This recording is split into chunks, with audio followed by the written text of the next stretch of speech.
What's happening, everybody? Welcome back. We're out on a river close to home, one of the home waters here, and trying a new streamer setup for this video. So I fished streamers a lot when I was younger, but maybe not a lot. I don't know.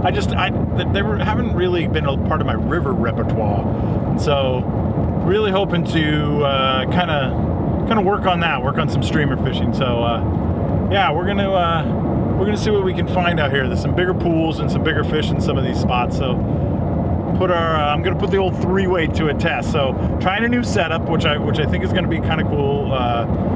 It might be a little bit overkill for most rivers, but I think on a river like this with some deeper pools, I'm really trying to get down to the bottom, so I have a kind of a heavier sink tip on there, and just seeing what it'll do for the flies. So I don't know. Weather looks great.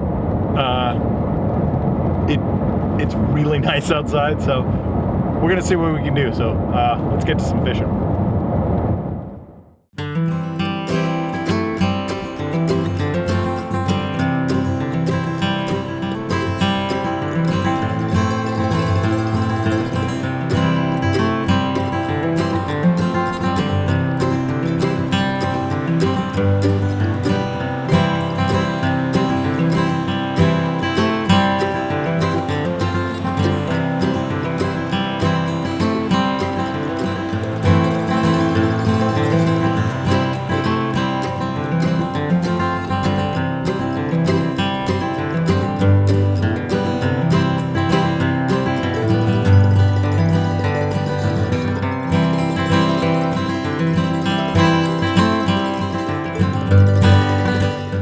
The Western Cascade Mountains in Oregon are a region that I know well from growing up in. From a fly fishing perspective, I love that you can fish world-class trout streams and small mountain creeks in the same day. And if you're like me, that's heaven on earth.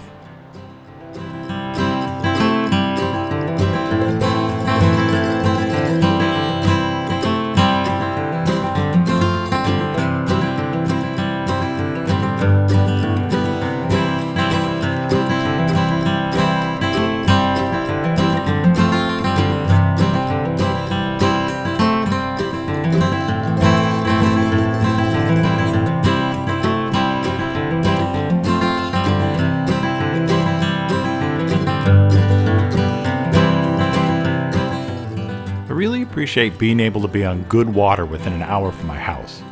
I love getting out on local rivers and really trying to see what they are all about.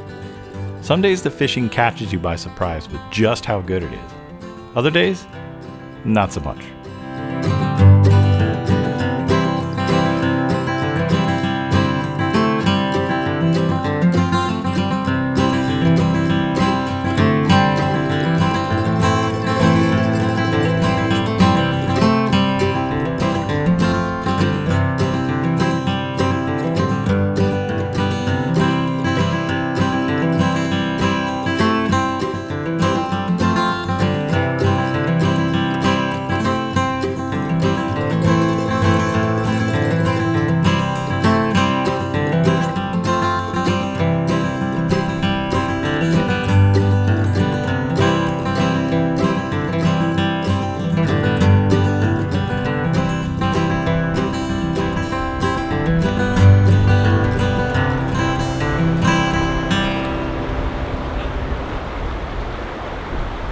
Lots of little dudes hitting the fly, but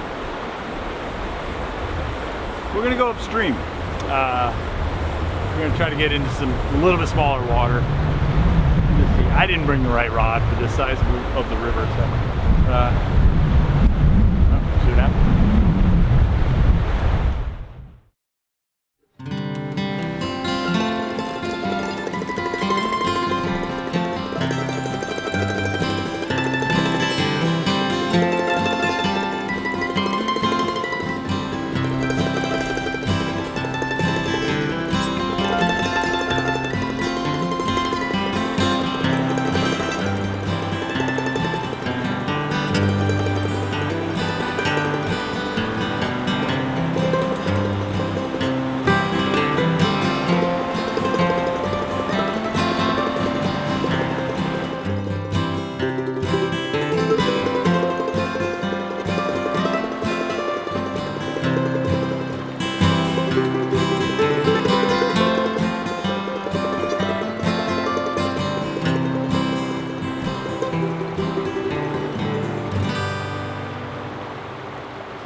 As we continue to fish more upriver and not see much in the way of fish activity, the sinking feeling of defeat started to set in. But I quickly changed my attitude and took a moment to appreciate where I was at and who I was with. Being with close family in a beautiful natural setting such as this makes any trip worth going on, no matter how good the fishing is.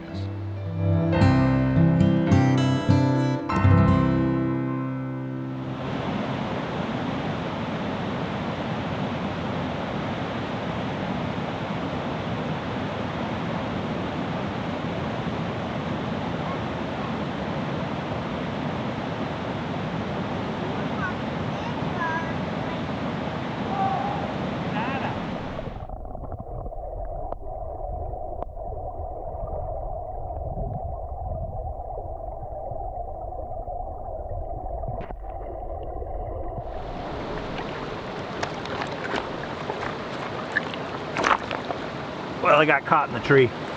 But when I got caught in the tree, I was able to get somebody else's fly. It's a, looks to be a poorly tied parachute Adams. So I guess we're doing some river cleanup today. More action than I've had in the water.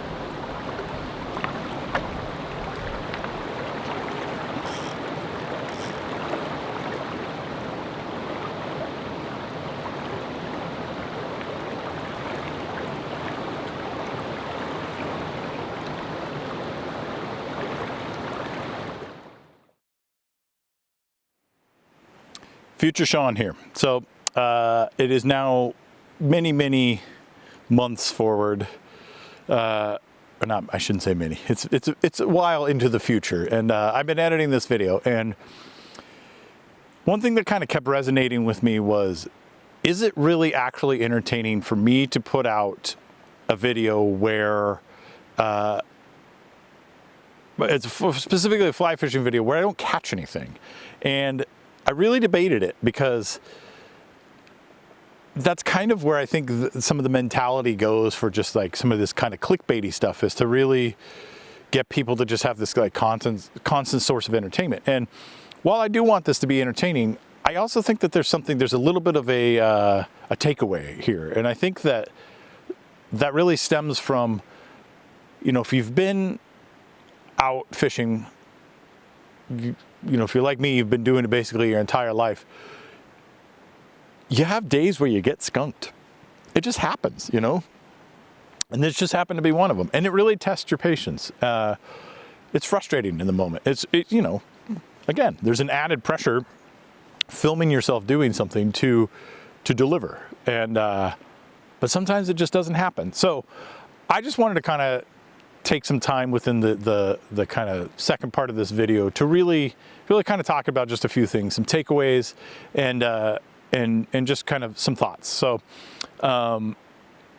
I first and foremost, I definitely had an interesting experience with the streamer setup.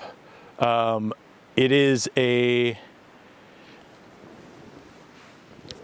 a 3-weight that I'm putting a really heavy sink tip on, and then a streamer on the end of it, and casting that with the 3-weight on a larger river like that. It's just, I kind of knew it going into it, and I was proved correct that it wasn't really going to work out as well as I thought. So